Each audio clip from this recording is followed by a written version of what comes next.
Morning guys, hello vlog, welcome to my guys. Ari naman to subong wa mamahaw na takag magkaon. Ari first trip na yun nan 188 na tapos 188 mabalik tani sa puli sa balay kag magano apaway-way kain ang tanibo ko nan ari ka tatlo na ni na trip medyo damo na pero okay lang munyaga na to subong mapasabor taya kaon na.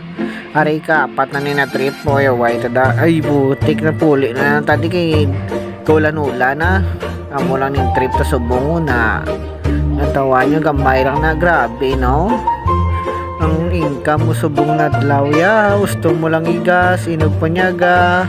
Ang kwarta mo galibot-libot lang pagpuli mo. Duwala ka lang income. Di, nagtinlo na tadi sa aton, kasapatan, pampaswerte ni ka nambal nila. Sheesh! Geng geng!